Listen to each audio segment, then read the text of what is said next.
प्रदेश में नेतृत्व परिवर्तन के बाद तीर्थ पुरोहित इस उम्मीद में है कि देवस्थानम बोर्ड का फैसला भी पलट जाए और इंतजार में है कि कब सरकार उन्हें बातचीत के लिए बुलाए, मगर लगता नहीं कि तीर्थ सरकार देवस्थानम बोर्ड को भंग करने के मूड में है। पर्यटन एवं धर्मस्व मंत्री सतपाल महाराज ने साफ संकेत दिए कि चार धाम यात्रा संचालित करने के लिए देवस्थानम बोर्ड की जरूरत है। हालांकि उन्होंने यह भी कहा कि इससे तीर्थ पुरोहितों के हक हकूक पर कोई असर नहीं पड़ेगा, जो भी आपत्तियां होंगी उस पर विचार करेंगे। इस सबके बीच मौके की नजाकत को देखते हुए कांग्रेस ने यह दांव खेल दिया है कि सत्ता में आए तो देवस्थानम बोर्ड को भंग कर देंगे। ऐसे में सवाल यह, क्या देवस्थानम बोर्ड 2022 के चुनाव में बड़ा मुद्दा रहेगा और क्या सरकार कोई रास्ता निकाल पाएगी? आज चर्चा इसी मुद्दे पर करेंगे, लेकिन पहले प्रतिक्रियाएं सुनवाते हैं। चार धाम की यात्रा चलाना चाहते हैं तो चार धाम बोर्ड को तो रखना ही पड़ेगा। तो इसके बारे में बहुत सी बातें चिंतन कर रहे हैं, पर कोई भी किसी की आपत्ति हो, किसी को कोई त्रुटि नज़र आती है, कमी नज़र आती है, तो हमसे बातचीत करें, उसका समाधान हम लोग करेंगे। मैं समझता हूं कि तीर्थ पुरोहितों की सेवा करने के लिए मैंने उनके दस्तूर को, उनके हक़ को बरकरार रखा है और निश्चित रूप में मैं समझता हूं कि सरकार का जो प्रयास है वो यही है कि चार धाम यात्रा सुचारू रूप से रहे, हमारे तीर्थ पुरोहितों के हक़ हकूक और उनके अधिकारों की रक्षा हो। पहले खुशी तो बहुत मना ली शुरुआत में, हमने सर माननीय मुख्यमंत्री जी आ गए और इन्होंने घोषणा कर दी कि मैं आपको अविलंब बुलाता हूं और इस मामले को ख़त्म करता हूं, उसको भंग करता हूं देवस्थान को। लेकिन अभी तक कोई संकेत उनके मिल नहीं रहे हमको बुलाने के लिए। उन्होंने घोषणा तो कर दी और मैनिफेस्टो में भी गडकरी जी का मैं पढ़ रहा था कि पूरे तमिलनाडु के लिए लिख दिया गया है कि मंदिरों को हम मुक्त करेंगे। तो भाजपा की जो नीति है कि वहाँ मंदिरों को मुक्त करने की, इसको सबसे पहले उत्तराखंड में तत्काल लागू किया जाना चाहिए। आप देवस्थानम श्राइन बोर्ड का आपने गठन किया बिना पंडा पुरोहितों के इसके साथ राय मशविरा किए, बिना उनके साथ मंथन किए हुए, तो कहीं ना कहीं उनके ईगो को भी वो आहत हुई है किए हुए। और लगातार कांग्रेस पार्टी इस बात को कह रही है कि अगर हम सत्ता में आए तो निश्चित तौर पर हम देवस्थानम श्राइन बोर्ड को निरस्त करेंगे। अब सरकार भी इस पर पुनर्विचार करने पर सोच रही है। तो कहीं ना कहीं ऐसा लग रहा है कि त्रिवेंद्र रावत जी के जितने फैसले थे वो सारे जन विरोधी थे। और सीधे रुक करेंगे, खास मेहमान हमारे साथ इस समय जुड़ गए हैं। दीप्ति रावत हमारे साथ जुड़ी हुई है, दर्जा प्राप्त राज्य मंत्री हैं, और गरिमा जी हमारे साथ जुड़ चुके हैं, कांग्रेस का पक्ष रखने के लिए मौजूद हैं। आप दोनों का बहुत स्वागत है उत्तराखंड की आवाज में। पहले मैं दीप्ति जी आपके पास आ रहा हूं, क्योंकि यह समस्या जो है, जिस दिन से देवस्थानम बोर्ड को लेकर बात हुई उसी दिन से यह समस्या सामने आ गई थी। इसका विरोध होने लगा था। विरोध में हमने देखा कितने धरने हुए, कितने प्रदर्शन हुए, उसके बावजूद फैसला नहीं पलटा। अभी आशंका है कि फैसला पलटा जा सकता है, क्या कहेंगे आप? देखिए, जो ये फैसला हुआ या जो सरकार ने देवस्थानम श्राइन बोर्ड का जो गठन किया, ये कहीं ना कहीं सबके हित के लिए किया। ये जो यहाँ यात्री आते हैं उनको अच्छी सुविधा मिले, जो तीर्थ पुरोहित हैं उनके लिए भी किया है, ताकि क्योंकि ज़्यादा यात्री आएंगे तो कहीं ना कहीं जो फ़ायदा है वो उनको भी होता है। उनका भी एक मंदिर में जो आवाजाही है उसकी संख्या बढ़ेगी, वहाँ रहने की व्यवस्था अच्छी होंगी, वहाँ की जितनी जो सुविधाएं हैं जिससे आज हम उसको व्यवस्थित नहीं कर पाते हैं उनको हम व्यवस्थित कर पाएंगे। जिस प्रकार से चार धाम यात्रा के लिए ऑल वेदर रोड्स बनाई गई, तो ये सब जो हुआ और देवस्थानम बोर्ड का जो गठन हुआ वो इन सब चीज़ों को देखकर ही हुआ कि वहाँ पर सब चीज़ें अच्छे तरीके से हो और अच्छे सुचारू रूप से ये चले।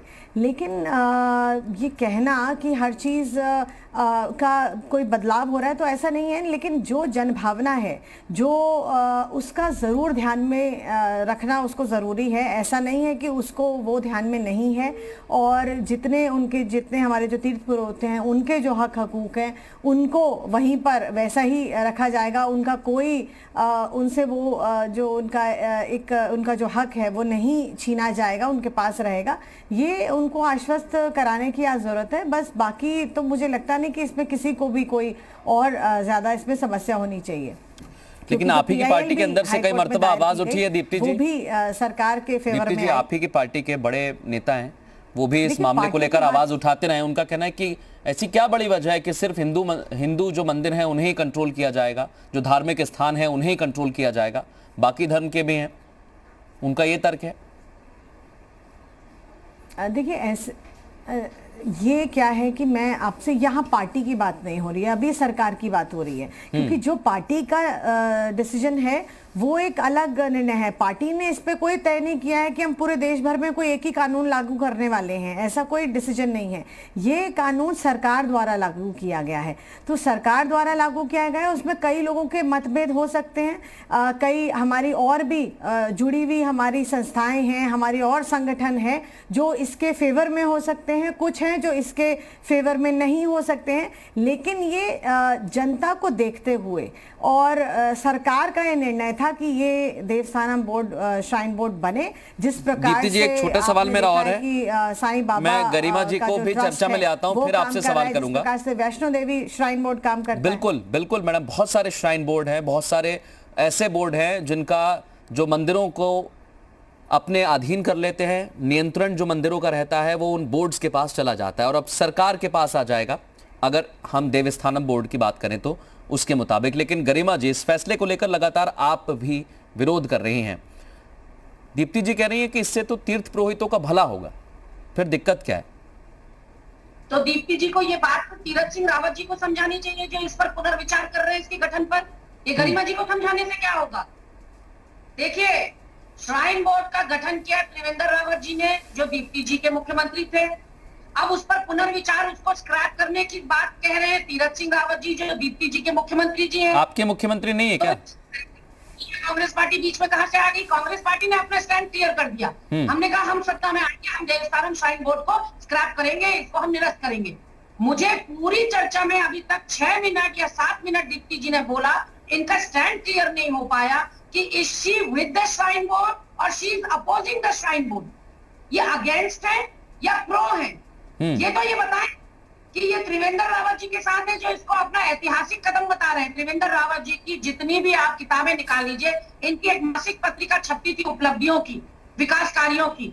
उस हर मासिक पत्रिका में 4 साल से अनवरत हम देखते आ रहे हैं श्राइन बोर्ड का गठन, श्राइन बोर्ड का गठन। उसको ये मील का पत्थर बता रहे हैं। अगर वो मील का पत्थर था तो फिर अब उसको बदले। मेरा एक एक सवाल आप दोनों से रहेगा। गरिमा जी, पहले मैं आपसे जानना चाहता हूं, श्राइन बोर्ड में, गरिमा जी मेरी बात सुनिए, श्राइन बोर्ड में जो दिक्कतें हैं वो आपको क्या लगती हैं? क्या इससे तीर्थ पुरोहितों को नुकसान होगा? कांग्रेस को क्या लगता है? सुनिए, सबसे बड़ी दिक्कत है भाजपा के रवैये में, इसलिए क्योंकि इनका रवैया तानाशाही है, तुगलकी है। किसानों के लिए वो कानून ले आए जो किसानों के समझ में नहीं आ रहा, जो किसानों को चाहिए नहीं था।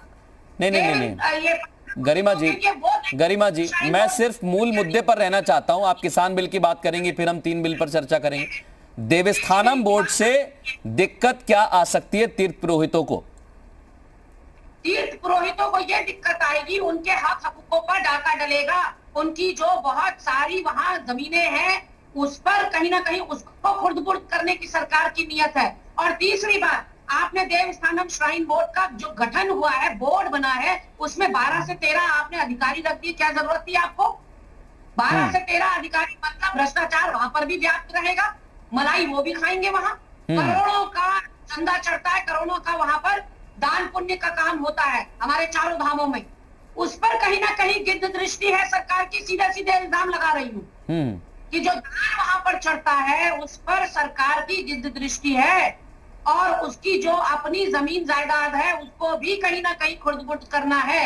जिस तरह से पूरी तरह से उत्तराखंड की जमीन भू माफियाओं को दे दी है, उनको संरक्षण देने का काम कर दिया भू कानून में बदलाव लाकर, वैसे ही आप देखिए गैरसैंण में किसी भी बाहरी व्यक्ति का या इवन उत्तराखंड के व्यक्ति का जमीन खरीदना मना था भू कानून के तहत, क्योंकि वो अच्छा, आपने जिस एक चीज का जिक्र किया है, आपका कहना था गरिमा जी कि ये उनके हक हुकूक को डाका डालने की एक प्रक्रिया है जो तीर्थ पुरोहित हैं। एक सेकंड गरिमा जी, इसका जवाब ले लेता हूं मैं दीप्ति जी से, क्योंकि इसका जो राज्य, गरिमा जी एक सेकंड सुनिए तो सही।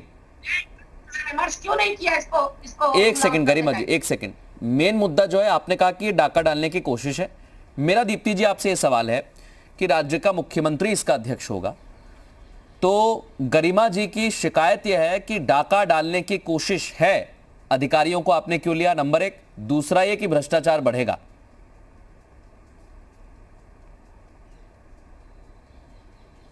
देखिए, अगर ब्रिटिश टाइम पे भी हमें ध्यान हो तो अगर हम सबको पता है कि बद्रीनाथ और केदारनाथ का एक एक्ट बनाया गया था कि क्योंकि कई बार ऐसी चीज़ें हमारे सामने आती हैं कि जो फंड वहाँ पे होता है मंदिरों में, उसका सही तरीके से इस्तेमाल हो, उसका सही तरीके से ये इस्तेमाल हो कि वहाँ पे जो श्रद्धालु आते हैं उनके लिए अच्छी व्यवस्थाएं हो, उनके लिए बेहतर व्यवस्थाएं हो। देखिए, क्योंकि गरिमा जी ने तो ये कभी किया नहीं, क्योंकि इन लोगों ने कभी हिंदू मंदिरों को बेहतर बनाने की कभी कोशिश नहीं करी और इनके पास कोई गरिमा जी, एक कहने मिनट, के लिए मैं नहीं आपको है टाइम कि दूंगा, इसका विरोध क्यों कर रही हैं। निश्चिंत रहिए, मैं क्योंकि टाइम देखिए, दूंगा आपको आखिरकार गरिमा जो जी। विरोध है वो इनका एक ही मकसद है। मैं आपको एक बात बता दूं कि लोगों को बरगलाने का मकसद है। जहां ये फार्मर्स प्रोटेस्ट की बात कर रहे थे, वहां ये किसानों को बरगला रहे थे। यहाँ पर ये देवस्थानम बोर्ड पर चर्चा करिए। गरिमा जी, एक सेकंड रुक जाइए, आपकी आवाज नहीं आ रही है, मैं समय दूंगा तब आप बोलिएगा। इनको प्रदेश दीप्ति के जी, साथ पहला रहना चाहिए। एक मिनट,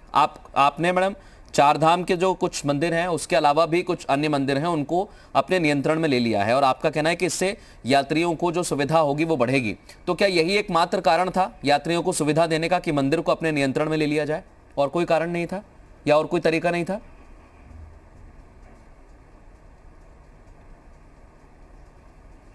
ये सवाल मुझसे दीप्ति जी आपसे ही है, क्योंकि आपने कहा यात्रियों को सुविधा मिलेगी अगर राज्य सरकार के नियंत्रण में रहेगा तो। रहे हैं डिबेट में भाजपा की प्रवक्ता का बिल्कुल, देखिए, इसमें केवल यात्रियों को ही सुविधा नहीं मिलेगी। मैंने आपसे कहा, ये मैंने पहले भी कहा कि इसमें यात्रियों को तो सुविधा मिलेगी ही, साथ में जितना बिजनेस जो यात्रा से आता है, चाहे वो होटल बिजनेस हो, वो और चीजों के बिजनेस हो, वहां पे जितने लोग उस पर यात्रा पे लगते हैं, यात्रियों की संख्या बढ़ेगी और बढ़ने से वो बिजनेस भी बढ़ेगा। और जो तीर्थ पुरोहित हैं, जहां तक व्यापार उनके तो है हक नहीं हकूकों इसमें की बात है, ये तो मंदिरों के सरकार लिए ने साफ कहा है। आ रहा हूं गरिमा जी, ये तो मंदिरों के लिए। दीप्ति जी, इससे होटल का बिजनेस कैसे बढ़ेगा? मैं क्या आपसे कह रही हूँ, मैं आपसे ये कह रही हूँ कि जब यात्रियों की संख्या बढ़ेगी तो अपने आप ही बिजनेस भी तो बढ़ेगा वहां रहने वाले लोगों का। अच्छा, जब यात्रियों की संख्या बढ़ेगी तो बाकी चीजें भी तो अपने आप ही ऑटोमेटिकली बढ़ेंगी। उसको ये श्राइन बोर्ड होटल नहीं बनाने वाला है। बिल्कुल दीप्ति जी, मैं गरिमा जी को भी चर्चा में ले आता हूं। गरिमा जी, आप अपनी बारी पे बोलेंगे तो बेहतर होगा, क्योंकि आवाज कट जाती है बीच में, मुझे समझ नहीं आता है। अब दीप्ति जी ने कहा कि यात्रियों की संख्या बढ़ेगी। दीप्ति जी, मेरा आपसे भी सवाल होगा, लेकिन गरिमा जी, उनका कहना है कि इससे यात्रियों की संख्या इसलिए बढ़ेगी क्योंकि मंदिर में बेहतर तरीके से संचालन होगा पैसे का। अगर मंदिर में जो आपने जिक्र किया जमीनों का या पैसे का, उसका दुरुपयोग तो होता है, ये तो आपको भी मानना पड़ेगा। नहीं, देखिए, मैं आपको साफ तौर पर बता दूं, हिंदू सनातन धर्म में जितनी पूजा, जितना आदर, जितना सत्कार देवी देवताओं का है, उससे कम पंडा पुरोहितों का नहीं है। हमारे वहाँ पुरोहितों को, पंडितों को पहले पूजा जाता है, पूजा से पहले, और उनको आसन दिया जाता है बैठने के लिए। और यहाँ इस सरकार ने उनको सड़कों पर ला दिया, उनको जिंदाबाद मुर्दाबाद के नारे लगाने के लिए मजबूर कर दिया। जिन पंडा पुरोहितों की वजह से चार धाम यात्रा हमारी इतनी प्रसिद्ध है, उन्होंने इतना वार्म वेलकम। तो मैडम, उन्हें हटाया थोड़ी ना है गरिमा जी, वो तो वहीं पर बैठे हुए हैं, उनको मंदिर से बाहर थोड़ी कर दिया। ये नियंत्रण अगर आ जाएगा तो इससे दिक्कत क्या होगी? मेरा अभी भी मूल सवाल वही बरकरार है, और इससे फायदा क्या होगा? आने दीजिए आप। देखिए, उनको मिसगाइड करने का काम एक कर मिनट रहे हैं। दीप्ति जी, वही सेम चीज। मैडम, एक एक करके बोलिए प्लीज।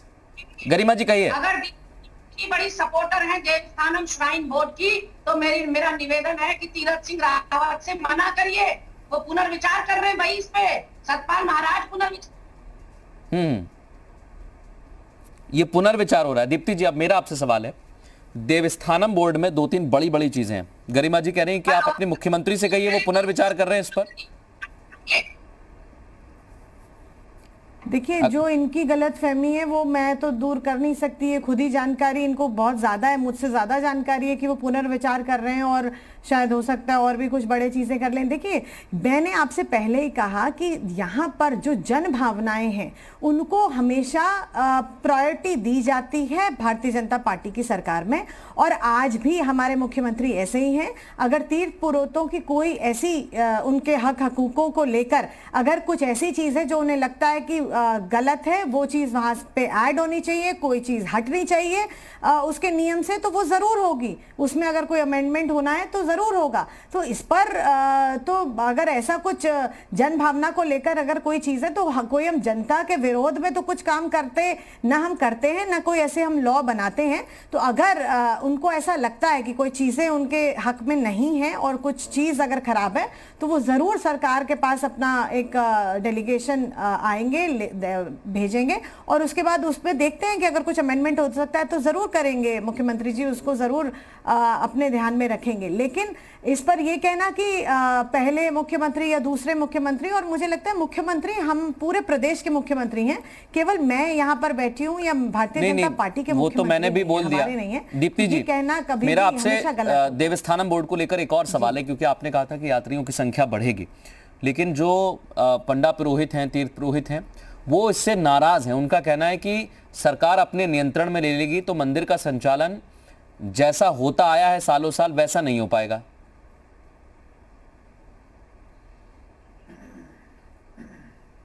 देखिए, अब वैसा क्यों नहीं हो पाएगा वो उनको कारण बताना पड़ेगा कि वैसा कारण क्यों नहीं हो पाएगा, क्योंकि जो उसकी जो बोर्ड है वो आपको वो संचालन करने से न मना करता है न कुछ और करता है। हाँ, लेकिन कुछ चीज़ों में ज़रूर आपके एक इन्वॉल्वमेंट उस बोर्ड की हो सकती है कि वो किस तरीके से उसका संचालन हो, किस तरीके से वहाँ पर कौन सी चीज़ों को किया जाए, कौन सी चीज़ नहीं की जाए, और ये सब चीज़ों को एक कंट्रोल करने का बोर्ड का काम है। लेकिन वैसा नहीं हो पाएगा जैसा वो कहते हैं। वो किस तरीके से चाहते हैं। यात्री तो पहले से आ रहे हैं दीप्ति जी, यात्री तो ऐसा तो है नहीं कि चार धाम में कम आ रहे हैं। साल दर साल कभी कभी ये संख्या बढ़ जाती है, कभी घट जाती है। देखिए ये यात्री आते हैं, लेकिन आपने देखा था कि उस टाइम पे भी जो आपदा आई थी केदारनाथ के समय पर, उस टाइम हमारे पास कोई नंबर नहीं था, कुछ हमें आइडिया नहीं था कितने लोग वहां थे, क्या हुआ वहां पर। तो ऐसी कोई भी घटना के लिए एक बॉडी होना, एक ऐसी चीज होना जरूरी है ताकि हमारे पास कम से कम एक डेटा हो, हमें पता हो कितने लोग कहाँ जा रहे हैं। ये एक सिस्टम डेवलप करना, कोई इसमें बुरी बात तो मुझे लगती नहीं है। ये सबके लिए सुविधाजनक है, जो वहाँ लोग हैं, जो काम बिल्कुल करते हैं, सबके लिए सुविधा होनी चाहिए, यही उम्मीद हम करते हैं। दीप्ति जी, अगर देवस्थानम बोर्ड तैयार किया गया है तो उसकी मंशा जो है वो सरकार कह रही है कि पवित्र है, साफ है, लेकिन इस मंशा को लेकर ही जो तीर्थ पुरोहित हैं वो सवाल खड़े कर रहे हैं। उनका कहना है कि ये गलत तरीका है, ये सनातन धर्म के जो भी धार्मिक जगह हैं उनको अपने नियंत्रण में ले लेना तरीका गलत है। बहुत शुक्रिया हमसे बात करने के लिए दीप्ति जी। गरिमा जी, आपका भी बहुत शुक्रिया। अब देखना होगा इस मसले को लेकर क्या फैसला लिया जाता है। एक छोटा सा ब्रेक के बाद कुछ और खबरें।